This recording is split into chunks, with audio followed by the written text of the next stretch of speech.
নমস্কার বন্ধুরা, লক্ষ্মী কুঠিরের রান্নাঘরের পক্ষ থেকে সবাইকে অনেক অনেক স্বাগত জানাই।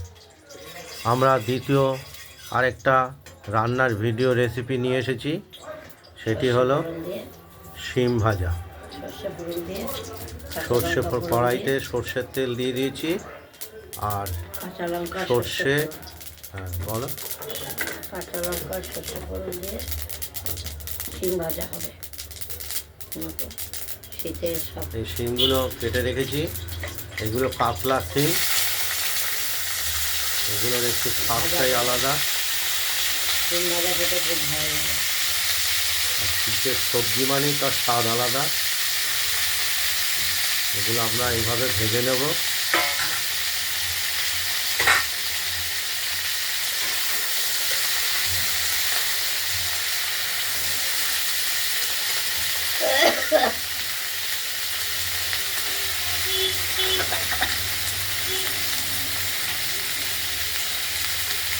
পরিমাণ মতো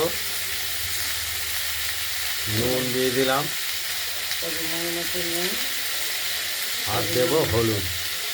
হলুদ দেবো, হলুদ দেবো আর দেবো স্বাদ মতো মিষ্টি। পরে দেবো। মিষ্টিটা পরে ব্যবহার করবো, একটু ভাজা ভাজা হোক, তারপরে এটা দেবো।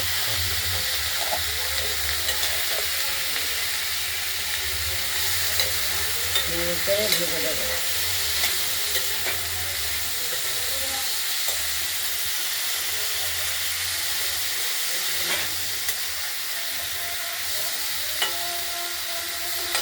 এর থেকে জল বেরোলে তো ভালো, না বেরোলে জল বেরোলে ভালো সেদ্ধ হবে, তাহলে একটু ছিটিয়ে দেবো। আর না বেরোলে একটু আলাদাভাবে বাইরে থেকে দিতে হবে। হচ্ছে শিম ভাজাগুলো হয়ে এসেছে প্রায়, আর একটু হবে, একটু জল জলও বেরিয়েছে অল্প। নরম হবে, খেতে ভালো লাগবে। আজকের শিম কাতলা শিম, এই জাতের শিম আমরা ভাজা করেছি। দেখতেই পাচ্ছেন কাতলা শিম, এই শিমটাই ভাজা হচ্ছে কড়াই। এগুলো আমরা আগেই কেটে কুটে নিয়েছি। কেটে গরম জলে ধুয়ে সুন্দর করে, তারপর আবার ঠান্ডা করে ধুয়ে তারপর ভাজা হচ্ছে।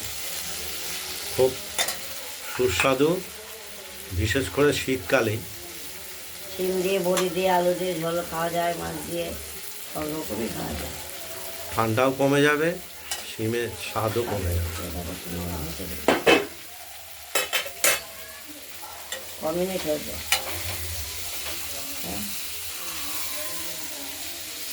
শিম মাছ তো ওটা মুখে দিয়ে ফেলো, ওটা ধরো, ওটা ধরেই শিম ভাজাগুলো আমাদের হয়ে গেছে, খুব সুন্দর লাগছে, খুব মিষ্টি অসাধারণ মিষ্টি স্বাদ শিমের। ছোটো ছোটো কচি কচি তো মিষ্টি মিষ্টি আছে। আপনারা এই ধরনের